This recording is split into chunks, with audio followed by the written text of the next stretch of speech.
Whoa, yep, press the button. Anyway, so yeah, I got some of these anti-natalism arguments rolling around in my head. And I was thinking mostly about the population one. Like, it all seems kind of a sham. What's the perfect number of consciousnesses to exist? If people could just pop a bunch of planets into existence with billions of people and billions of animals, I don't think they'd really do that. I really don't. Especially if they don't get to put their signature on it.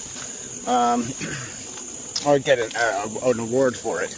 Like a little blue ribbon or something. If they could only do it in secret.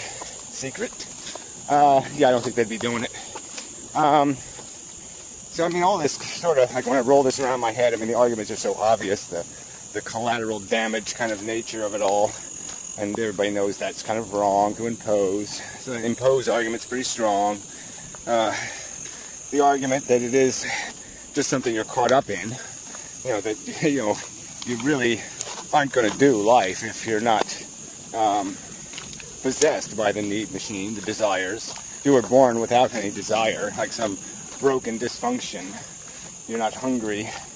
Yeah, you wouldn't want somebody to have that circumstance, because life would just be a big dull piece of crap then. Yeah, so I mean the arguments are solid. So what this all comes down to really is this idea that people need to procreate. They have some kind of genuine, real, respectable dependency or preference or, desire is the only good word for it.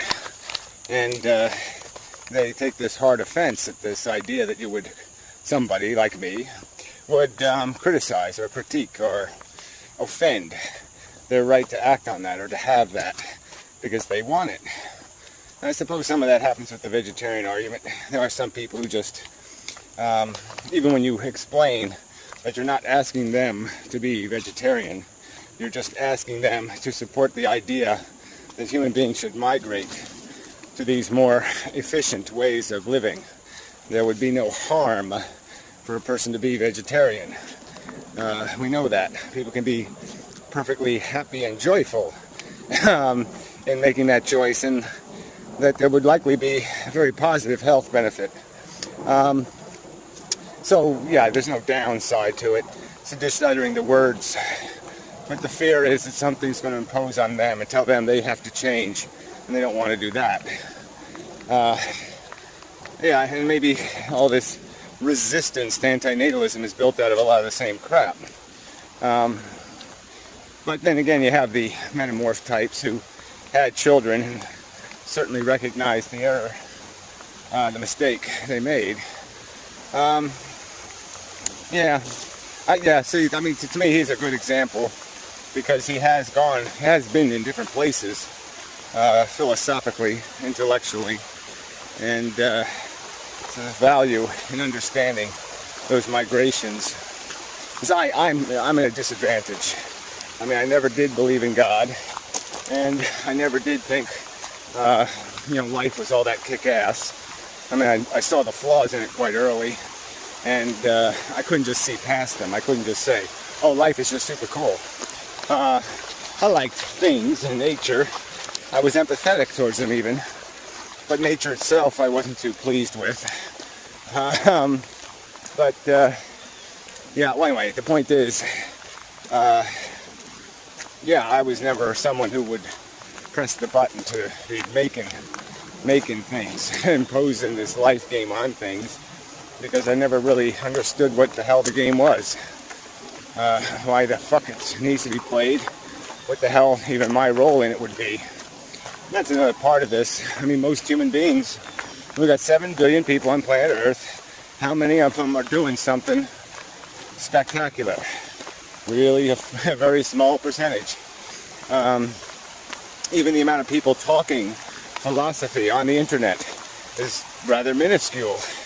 And you're saying 7 billion people, and you got a few thousand people at best on the entire internet that are saying anything, or doing anything, or even in the world, not even just on the internet. I mean, Dawkins is sort of on the internet, but not really. yeah, it stuns me how disconnected the human race is from any of that kind of personal, I mean, taking on the responsibility of thinking about what their life is rather than just being a life. They seem, I mean, sheeple is not an outrageous accusation.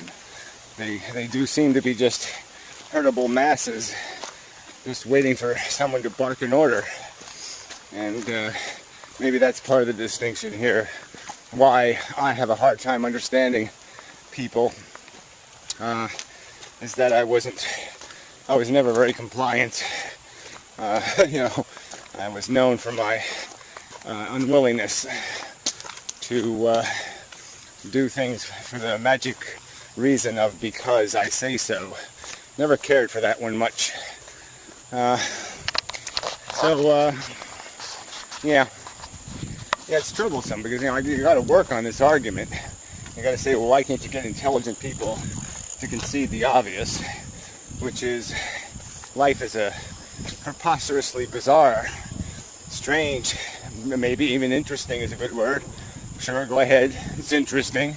It makes your brow furrow and your eyes bulge a little when you look at it. But it's really not hard to see what's going on here. That this is just like a forest fire. This is a mechanism. This is fire, living fire burning. And you have to judge, was it really accomplishing anything? I mean, is it really doing anything? And the argument is you have this pile of collateral damage that you know exists. You know, this suffering thing and this hard, nasty, bad luck thing, or whatever you want to call it, misfortune. You got a big pile of that. And so there's a cause, there's a reason to say, to judge this thing and say, is it really doing anything? I mean, it's a spectacular fire, maybe you could say. Look at the huge flames. But come on. It's a fire, fuckers. You don't need it. The universe doesn't need it. It isn't going anywhere. Let it go. Be fair. You know, don't get caught up in your awe of the little crackly sounds and the heat and the you know, sparks and those sparkly sparks. So that's what's doing it. Little sparkly sparks. That's not good enough to justify this slop. But again, now I'm back to logical arguments. I don't think people are pervious to those, generally speaking. The sheeple type. They want authoritative, and logic isn't authoritative. Yeah, we don't do things, rational things, authoritatively. We do the irrational authoritatively. That's a whole other subject. Yeah, so I mean, they're just waiting for the public opinion polls, and they'll tell people what to think. You know, that's just the tragedy of this. You have to eke, you have to pick at it slow by slow little bit. I guess that's why we've transitioned, intellectually evolved so slowly past really stupid ideas like religion. I mean, why is it taking thousands of years to get past that babble? You know, it's because people they get glued to things, and it's the way they view the world. And it's not the way the world works. You know, you got to defend your ideas, and the authority of popularity isn't a defense. Popular opinion isn't evidence of anything, because the public has been wrong so many times. So anyway, yeah, God, I'm tired. Still tired. Probably just depressed or something. I have troubles with nerve problems in my neck. Yeah. Anyway, my problem. Anyway, well, that was a nice waste. Thank you very much. I can't talk anymore. I'm struggling to make my mouth utter words, which isn't a good sign. It's probably a brain tumor. But anyway, back to the subject. Where was I? Yeah, so who knows? Finding the right argument. But they're right there. I mean, the story's right there. And the only thing you can combat it with is just mumbo jumbo. You know, we've always done it this way. Or that's the way people are. Or nature says so. I mean, none of it's anything. It doesn't, you know, goes nowhere. And the psychology, you know, of natalism or having kids, it's just so, you know, you'd think people could see past it just because they'd see what happens to other people. They'd see how kids age them. They'd see all the bad examples out there. I mean, it really isn't. It really is. There's not a whole, you don't go out and just find a ton of little happy-pappy, everything went just right kind of families. There's all kinds of dysfunction and, you know, where it just doesn't really work very well. And sloppy and messy. And so why would somebody step into that shit? Why would they, no. Why would they want to? Where does that desire come from? I can imagine the ego part. You know, just the part where you're so afraid of dying, and so afraid of not being, and that you got to cling to some idea that you can leave something behind, and maybe even you want something that might look like you or think like you, because you think you is so special. Well, I can see a little of that maybe occurring to people, but I can't see it being all that potent that you'd invest your whole life in it. And then there's certainly the woman thing, and they really want to do that unconditional love thing. You know, and, you know, I can't, you know, there's a certain nature to that, so I can't blame them for having the impulse, but again, it doesn't seem like it should be a controlling impulse. It seems like you can supplement, find other ways to express your need to love, whether through adoption or, you know, even giving good service to people, volunteering and such. So yeah, I can't, you know, it's all just psychology that seems mutable. It's not as devastating, you know, as as being born a woman in a man's body or something. You really should be able to get over it. Alright, just one more video in the pile of videos.